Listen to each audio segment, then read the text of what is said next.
14 वर्षानंतर होणाऱ्या या महाकुंभात जगभरातील करोडो सनातनी भाविक सहभागी होणार आहेत। पापमुक्ती आणि मोक्षप्राप्तीसाठी अत्यंत पवित्र मानला जाणारा हा महापर्व 13 जानेवारीपासून सुरू होऊन 26 फेब्रुवारी महाशिवरात्रीच्या दिवशी संपणार आहे।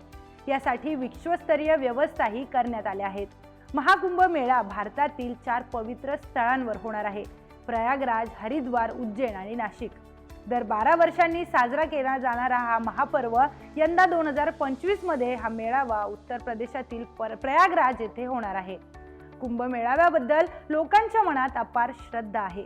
पण तुम्हाला माहिती आहे का की महाकुंभ दर 12 वर्षांनीच का साजरा केला जातो? याचं पौराणिक कथा आणि महत्त्व जाणून घेऊया। कुंभमेळ्याची पौराणिक कथा: विष्णू पुराणानुसार जेव्हा गुरु ग्रह कुंभ राशीत प्रवेश करतो आणि सूर्य मेष राशीत प्रवेश करतो, तेव्हा या खगोलीय योगामुळे अद्भुत आणि दिव्य कुंभमेळ्याचा जन्म होतो। कुंभ म्हणजे घडा आणि मेळा म्हणजे समुद्र मंथनाशी संबंधित आहे।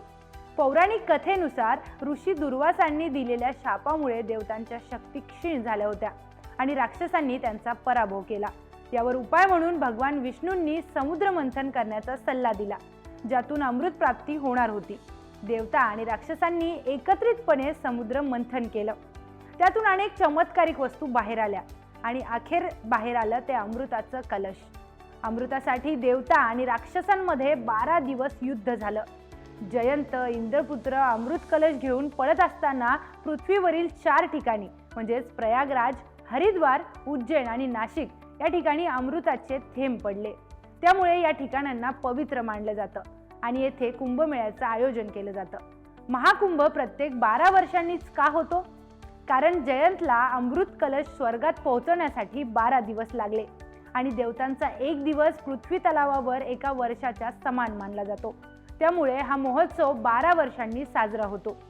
महाकुंभ म्हणजे आस्था, संस्कृती आणि परंपरेचा एक संगम आहे। येथे लाखो भाविक पवित्र नद्यांमध्ये स्नान करतात, ज्यामुळे त्यांच्या पापांचा नाश होतो आणि जीवनात नवीन ऊर्जा प्राप्त होते। असे मानले जाते महाकुंभ 2025 हा केवळ धार्मिक सोहळा नाही, तर तो एक सांस्कृतिक आणि सामाजिक जागरूकतेचा संदेश देणारा उत्सव आहे। त्यामुळे या महान पर्वाचा अनुभव घेण्यासाठी एकदा तरी प्रयागराज येथे भेट द्या आणि या अद्भुत मेळाव्याचा भाग बना।